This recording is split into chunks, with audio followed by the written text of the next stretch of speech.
Dewi Soekarno sempat dekati Soeharto.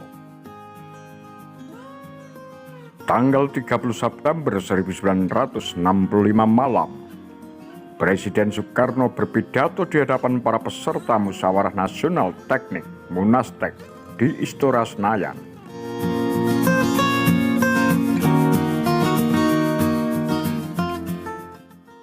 Selepas berpidato, Bung Karno menjemput istrinya, Ratna Sari Dewi, yang sedang ada acara makan malam dengan Duta Besar Iran di Nirwana Sport Club Hotel Indonesia. Soekarno kemudian menginap di rumah Dewi di Wisma Yaso. Paginya, 1 Oktober 1965, sebelum berangkat ke Istana Negara, Soekarno menerima laporan dari bawahannya perihal G30S. Ia pun langsung meluncur ke Istana Negara. Namun ketika mendekati istana, ada kabar bahwa istana sudah dikepung pasukan tidak dikenal. Karena itu, iring-iringan mobil yang membawa Bung Karno berbelok ke Jalan Budi Kemuliaan. Lalu atas usulan ajudan Bung Karno, Kolonel Selan, Bung Karno diminta ke Grogol, ke rumah istrinya Haryati. Namun keputusan Bung Karno berputar haluan ke Grogol disayangkan oleh Dewi. Dewi menyesali bahwa Presiden Soekarno mengambil keputusan yang salah waktu itu. Menurut Dewi, seharusnya Presiden tetap ke istana, ujar Profesor Aiko Kurosawa yang telah mewawancarai Dewi seputar kejadian itu. Pada tanggal 1 Oktober itu sekitar pukul 6.30 sore, Bung Karno kembali ke rumah Dewi. Ia kelihatan sangat terkejut dan tertekan. Anak buahnya satu demi satu datang. Tak lama kemudian, Bung Karno keluar lagi tanpa menyebut tujuan. Rupanya Bung Karno ke Halim Perdana Kusuma. Saat itu, Dewi terus berupaya menghubungi beliau. Akhirnya Bung Karno mengirim memo kepada Dewi. Memo dengan kop Komando Operasi Siaga, Komando Strategis, berisi pesan bahwa Bung Karno selamat. Di memo itu juga Bung Karno menjelaskan bahwa terjadi aksi Angkatan Darat untuk menyelamatkan Presiden. Dewi akhirnya mengetahui Bung Karno berada di Halim. Ia pun pergi ke Halim menemui suaminya.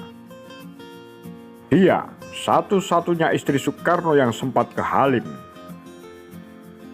Berdasarkan pengakuan Dewi, sebagaimana dituturkan Aiko, dirinya lah yang membujuk Bung Karno agar tidak pergi ke Madiun. Tak lama kemudian, Bung Karno pindah ke Istana Bogor. Hampir setiap hari, Dewi berkomunikasi dengan Bung Karno via surat.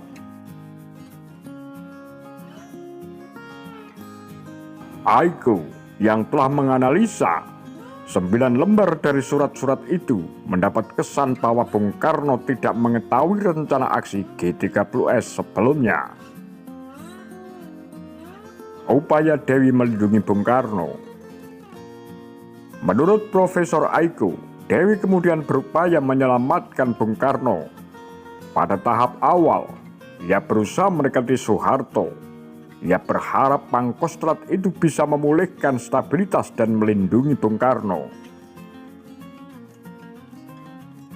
Dewi kemudian mengundang Soeharto dan istrinya, Ibu Tin, ke Wisma Yaso untuk makan bersama. Tak hanya itu, Dewi juga berupaya mendekati istri Nasution. Ia mengirim surat secara diam-diam melalui sekretaris pribadinya. Yang menarik, seperti diungkap Aiko, Dewi memang bersikap anti-komunis dan lebih memihak kaum nasionalis. Kebencian Dewi terhadap komunis mungkin didorong oleh rasa persaingan dengan Ibu Hartini, istri keempat Bung Karno yang dekat dengan tokoh-tokoh PKI, ungkap Aiko. Sebelum G30S 1965, Jepang menjanjikan pinjaman sebesar 1,3 juta US dollar. Pinjaman itu sedianya akan dipergunakan untuk pembangunan rumah sakit daulat, proyek tersebut atas prakarsa Dewi. Untuk keperluan itu, ia membangun sebuah yayasan bernama Yayasan Sai Asih. Rencana pembangunan sedianya dimulai 10 Desember 1965 di atas tanah milik Dewi. Lalu, dalam rangka proyek ini, Dewi berangkat studi banding di Jepang dan Eropa. Ia berangkat tanggal 2 Januari 1966. Selama kepergiannya, di Indonesia terjadi banyak peristiwa, di antaranya pemecatan Nasution dari kabinet dan reshuffle kabinet. Mendengar kabar itu, Dewi langsung pulang. Dewi merasa Soekarno cenderung memihak golongan kiri karena tidak ada dirinya. Menurut Yuanda Zara, sang penulis biografi Dewi Soekarno, Subandriolah yang memaksakan Bung Karno berpisah dari Dewi yang dianggap terlalu dekat dengan Nasution dan tokoh kanan. Kepulangan Dewi ke Indonesia bersamaan dengan Super Semar, tetapi ia belum menyadari arti penting surat itu bagi kekuasaan Bung Karno. Karena itu, ia pun berusaha menjembatani suaminya dengan Soeharto.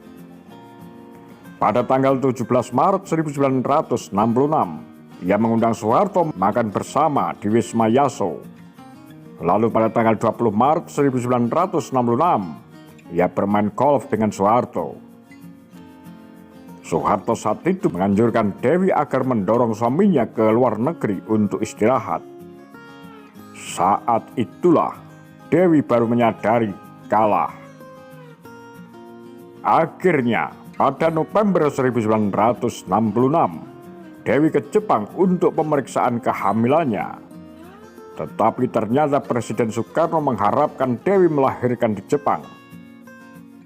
Atas nasihat dokter, Dewi tinggal di Jepang dan melahirkan di sana.